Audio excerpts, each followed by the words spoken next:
నమస్తే, welcome to iDream. నేను మీ మాధురి. ఈ మధ్యకాలంలో కాలేయం సమస్యలు ఎక్కువగా అవుతున్నాయి. కాలేయం సమస్యలు ఎక్కువ అవటమే కాదు, దానివల్ల ప్రాణాలు కూడా కోల్పోయిన వాళ్ళ సంఖ్య కూడా పెరుగుతూ వస్తుంది. అసలు లివర్ చెడిపోవడానికి కారణం ఏంటి, దాన్ని ఎలా మళ్ళీ రిపేర్ చేసుకోవాలి, డీటెయిల్గా చెప్పడానికి మనతో పాటు ఉన్నారు ప్రకృతి వనం ప్రసాద్ గారు. ఆయన అడిగి డీటెయిల్గా తెలుసుకుందాం. నమస్తే సార్. సార్, లివర్ అసలు ఎందుకు డ్యామేజ్ అవుతుంది? లివర్ డ్యామేజ్ అవడానికి కారణాలు ఏంటంటారు? యాక్చువల్గా మనం అందరూ లివర్ అంటానే ఏదో మందు ఎక్కువ తాగేస్తే లిక్కర్ అనుకుంటారు చాలామంది. ఓకే, డెఫినెట్గా లిక్కర్తో లివర్ డ్యామేజ్ అయ్యేది అందరికీ తెలిసిందే, సిగరెట్ తాగితే లంగ్స్ పాడేది. బట్ లిక్కర్ తాకపోయినా చాలామందికి లివర్ సమస్యలు వచ్చేదానికి one of the main reason మనం తినే ఫుడ్లో ఉండే టాక్సిన్స్, మనం పీల్చే గాల్లో ఉండే టాక్సిన్స్, మనం వేసుకునే మందుల్లో ఉండే అడ్వర్స్ డ్రగ్ రియాక్షన్స్లో వన్ ఆఫ్ ది భాగము. ఇవి ముఖ్యమైన కారణాలు. ఒకటి తీసుకుంటే మనకు జనరల్గా బాడీ ఫిజియాలజీ ఎట్లుంటుందంటే, ఫుడ్ తింటానే అది తగినంత గ్లూకోజ్ను తయారు చేసుకొని ఆ గ్లూకోజ్ను మనకి బర్న్ చేసి ఎనర్జీ వస్తూ ఉంటుంది, వాడుకుంటూ ఉంటాం. ఎక్స్ట్రాగా వచ్చింది అనుకోండి, అప్పుడు ఏం చేస్తుంది, గ్లైకోజన్గా మార్చి లివర్లో ఎత్తి పెడుతుంది.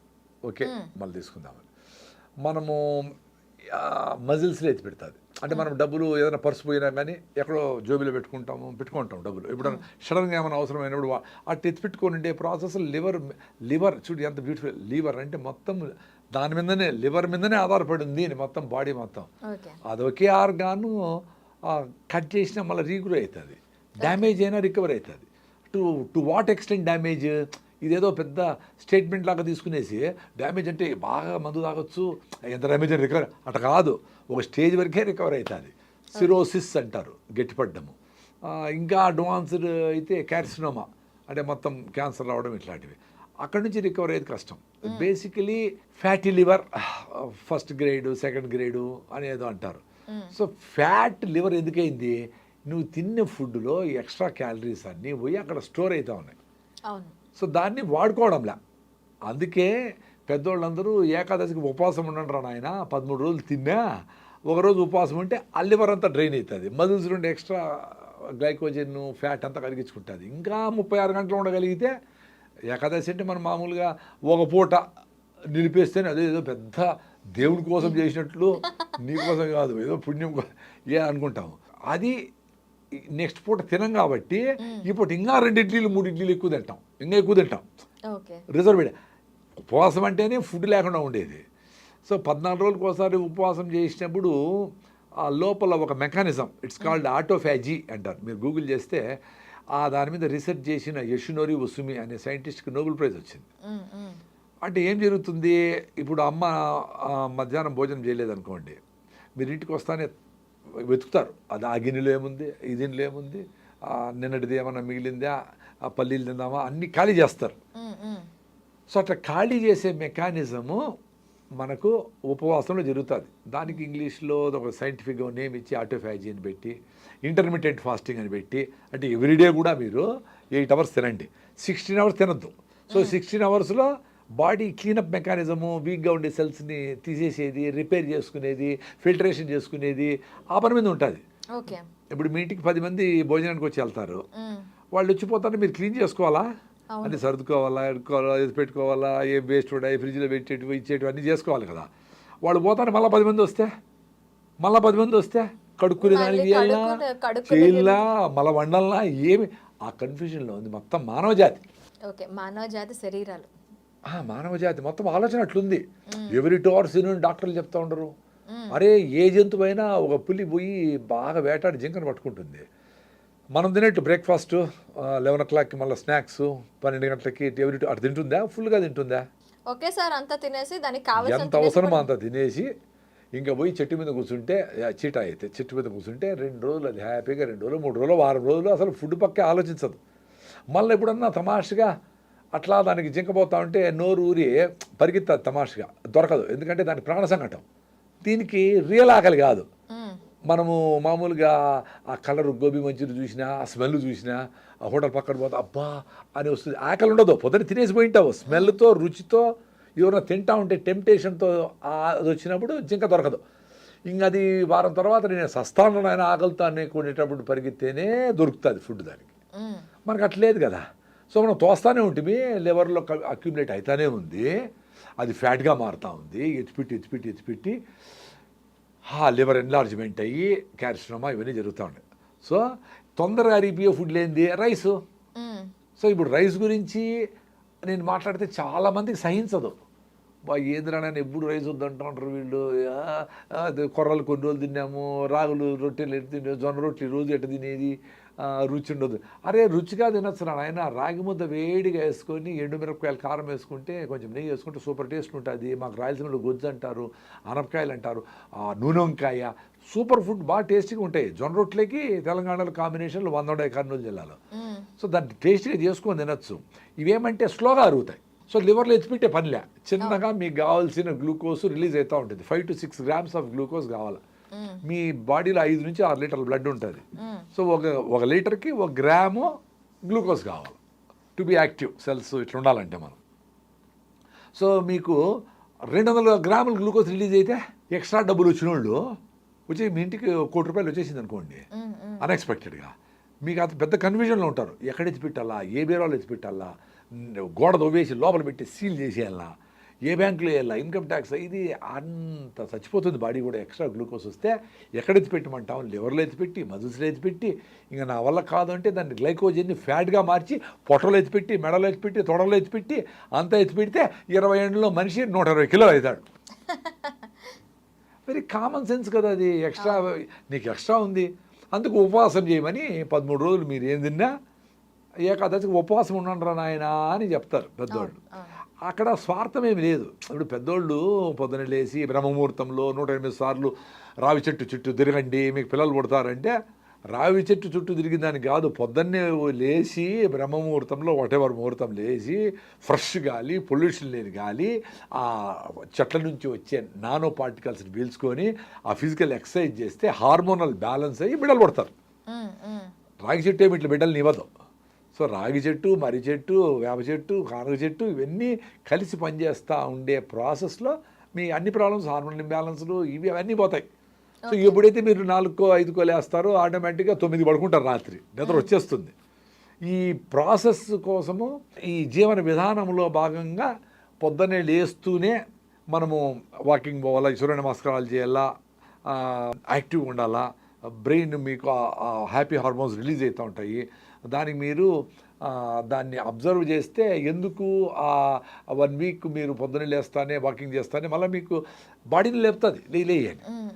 సో ఈ గ్లైకోజన్ అనేది ఫ్యాట్గా మారి ఆ ఫ్యాట్ను ఎత్తిపెట్టుకొని మనము ద్రవపు ఎలుగుబంట్లు అవన్నీ చూడండి బాగా ఫుడ్ తినేస్తాయి, మళ్ళీ మంచు పడిపోతుంది, 4-5 అడుగులు మంచు పడిపోతుంది, ఏమి దొరకవు వాటికి.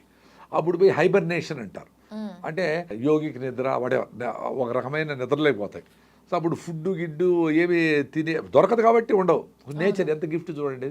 సో దానికి మినిమము బాడీ టెంపరేచర్ మెయింటైన్ అయ్యేదానికి కావాల్సిన ఎనర్జీని ఆ ఫ్యాట్ నుంచి తీసుకొని ఫైర్ చేస్తూ ఉంటే అది బాడీ మెయింటైన్ అవుతూ ఉంటుంది. మళ్ళీ ఐస్ కరిగి అట్లా లైఫ్ వచ్చి అక్కడ లైఫ్ స్టార్ట్ అయ్యి ఆ కుందేళ్ళు దీనికి కావాల్సిన ఫుడ్ చేపలో అవి మూమెంట్ వచ్చేటప్పటికి ఇది మళ్ళీ లేచి మళ్ళీ వేడకపోతుంది. ఇది ఉంది, ఇప్పుడు కూడా జరుగుతూ ఉంది. ఇదేదో వేదాలు రాసిండేది కాదు, ఏదో ఇప్పుడు కూడా మీరు నేషనల్ జియోగ్రఫీ ఛానల్ చూసినా, యానిమల్ ప్లాంట్ చూసినా, గూగుల్ చేస్తే అవన్నీ వస్తూ ఉంటాయి. సో 6 నెలలు కూడా ఫ్యాట్ను తీసుకొని వేరే జంతువులు బతుకుతూ ఉంటాయి. సో మనము 1 గంట కూడా వెయిట్ చేయలేమే. ఏకాదశి ఉపవాసం అంటాము, ఉత్త రైస్ మాత్రం ముట్టము, మళ్ళీ ఐస్ క్రీములు, ఇడ్లీలు, పొంగలు, ఫ్రూట్ సాలాడు అన్ని రకాలు పెట్టుకుంటాం, రైస్ మాత్రం ముట్టాం. అది ఎట్లా? అది ఫుడ్ తినకూడదు అంటే ఫుడ్ తినకూడదు, వెరీ సింపుల్ కదా. సో మనము లివర్ మీద లోడ్ తగ్గించాలంటే ఫస్ట్ మీరు తినే ఫుడ్ హై ఫైబర్ ఫుడ్ ఉండాలి, పీచు పదార్థం ఎక్కువ ఉండే ఫుడ్ ఉండాలా, చిన్నగా గ్లూకోజ్ రిలీజ్ చేస్తూ ఉండాలి. 5 to 6 grams of glucose release అవుతూ ఉంటే అప్పుడు మీకు ఎక్స్ట్రాగా గ్లూకోజ్ గ్లైకోజన్గా మారి ఫ్యాట్గా కన్వర్ట్ అయ్యే స్కోప్ ఉండదు. అప్పుడు లివర్లో ఎత్తిపెట్టదు. ఎక్స్ట్రా డబ్బులు లేవు మీకు, నెలకి 20,000 వస్తూ ఉంటుంది. 20,000 పాలవునికి, పేపర్ ఉనికి, వాడికి, పిల్లలకి స్కూల్ అన్నీ ఇచ్చేయాలి కదా, పచారి వాళ్ళకి అందరికి ఇచ్చేయాలి. అయిపోయింది, కరెక్ట్గా సరిపోయింది. ఇప్పుడు బుర్ర కరెక్ట్గా పనిచేస్తుంది. మీకు ₹1,00,00,000 వచ్చేస్తే బెంగళూరు పరిగెత్తారు, ఇండోనేషియాకి పరిగెత్తారు, ఎక్కడికో పరిగెత్తారు, ఏమేమో చేయలేని పరిగెత్తారు. అంతా అయినాక మళ్ళీ అరే మన ఊరే బాగుంది అనుకోండి వస్తారులే, భూమి గుండ్రంగా ఉందని. సో ఎప్పుడైతే ఈ మనము జొన్నలు, రాగులు, కొర్రలు, సాములు, అరికెలు ఇవి తింటాం. వాటిలో 2% నుంచి 10% వరకు ఫైబర్ ఉంటుంది, పీచు పదార్థం. సో కార్బోహైడ్రేట్ డైజెస్ట్ అయ్యి ఎనర్జీ రిలీజ్ అవుతుంది, గ్లూకోజ్ రిలీజ్ అవుతుంది, అది ఫైర్ అయ్యి మీకు ఎనర్జీ వస్తూ ఉంటుంది, మీకు కావాల్సిన ఆక్సిజన్ అంతా ఉంటుంది, యాక్టివ్గా ఉంటారు, ఫ్రెష్గా ఉంటారు. ఓకే. మళ్ళా మీకు పీచు పదార్థం అడ్డపడుతుంది, సో మళ్ళా కార్బోహైడ్రేట్ అరుగుతుంది. సో అట్లా లాంగ్ అవర్స్ మీకు సఫిషియెంట్గా ఆ ఎనర్జీ వస్తూ ఉంటుంది. మీరు తిన్న ఫుడ్ ఆకలి ఉండదు, లోపల సఫిషియెంట్గా మీకు గ్లూకోజ్ అందుబాటులో ఉంది, చిన్నగా వస్తుంది కాబట్టి బుర్రకు కూడా మీకు సిగ్నల్ పోదు, ఉండిలే ఫుడ్ ఏం అవసరం లేదని. ఎప్పుడైతే స్పీడ్గా అరిగిపోయే ఇడ్లీలు, దోశలు ఇవన్నీ తిన్నామో, రొట్టెలు, గిట్టలు, మైదా పిండితో చేసిండే చపాతీలు, గిపాతీలు అన్నీ తిన్నామో, తొందరగా అరిగిపోయి మొత్తం గ్లూకోజ్ వచ్చి 2-3 అవర్స్ తర్వాత అది గ్లైకోజన్గా మారి ఫ్యాట్గా మారి మళ్ళీ పొట్ట ఎంటీ అవుతుంది, మళ్ళీ సిగ్నల్ పోతుంది, పొట్ట ఖాళీ అయింది, మళ్ళీ అయ్యేది. అందుకని చూడండి, లాగుండేవాళ్ళు పాపము, వాళ్ళు తప్పు కాదు, వాడు కరిగిపోయి ఫ్యాట్గా ఎత్తి పెట్టేది ప్రాసెస్ అలవాటైపోతుంది బాడీకి. సో వాళ్ళు ఎవ్రీ 2 అవర్స్ ఏదో తినకపోతే ఉండలేరు. అట్లా వాళ్ళు కూడా ఈ ఫస్ట్ లివర్ డ్యామేజ్ మానాలంటే రైస్ ఆపేయాలా, మైదా ఆపేయాలా, స్పీడ్గా అరిగిపోయే స్వీట్లు గిట్లు ఆపేయాలా, చక్కెరలు ఆపేయాలా, మంచిగా ఈ రకమైన మిల్లెట్స్తో చేసుకోండి. ఇడ్లీలు, దోశలు, పొంగలన్నీ మిల్లెట్స్తో చేసుకోండి. ఓకే. మీరు సజ్జ రవ్వతో ఇడ్లీ చేసినారు, చాలా చాలా టేస్టీగా ఉంది, కొబ్బరి చెట్టుతో మంచి టేస్ట్ ఉంది. సజ్జ రవ్వతో కూడా ఇడ్లీ చేయొచ్చు. రవ్వ అంటే మన బియ్యం రవ్వ రాకుండా సజ్జల రవ్వ, ఆరికల రవ్వ, సామల రవ్వ, కొర్ర రవ్వ, ఏమైనా చేసుకోవచ్చు. మీరు దోశ ఏమైనా చేసుకోవచ్చు వీటితో. అవి తింటే మీకు ఏమవుతుందంటే ఆకలి ఉండదు. ఓకే. సో మీకు ఎప్పుడైతే ఆకలి ఉండదో మీ తిన్న ఫుడ్డే మీకు ఎనర్జీని ఇస్తూ ఉంటుంది. మీరు ఇంకా ఉపవాసం, intermediate fasting 16 hours fasting, 8 hours తినాలి. సపోజ్ మీరు 8కి స్టార్ట్ చేశారనుకో పొద్దున్నే తినేది, 8 + 8 అంటే 16, అంటే 4కి, ఈవినింగ్ 4కి స్టాప్ ఫుడ్, మళ్ళీ తినకూడదు. అది రోజు చేయాలా. ఏకాదశి ఉపవాసం చేయాలి. ఏకాదశి అంటే రేపు ఏకాదశి అంటే ఈరోజు సాయంత్రము గూట్లో దీపం నోట్లో ముద్ద అంటాం మేము రాయలసీమ. గుట్ట దీపం పెట్టేది సాయంత్రం ఫినిష్ చేసేయాలి. సన్సెట్ తర్వాత తినకూడదు. ఇప్పుడు ఎమర్జెన్సీ అయితే ఒక అరగంట ఇట్లా గంట పర్వాలేదు, ఏదో పెళ్ళికి పోతారు, ఇట్స్ ఓకే. బట్ రెగ్యులర్ ఫేస్లో మీరు సాయంత్రం సన్సెట్ లోపల తినేయాలి. సార్ 6 గంటలకు వీలు కాదే అంటారు, మరి 5కే తినేయండి. 6కి వీలు కాబట్టి 5కే తినేయండి. సాయంత్రం క్లోజ్ చేసేయాలి ఫుడ్. ఎప్పుడైతే మీరు 5కు క్లోజ్ చేస్తారో మీరు రేపు ఏకాదశి అంటే రేపంతా ఏం తినకూడదు.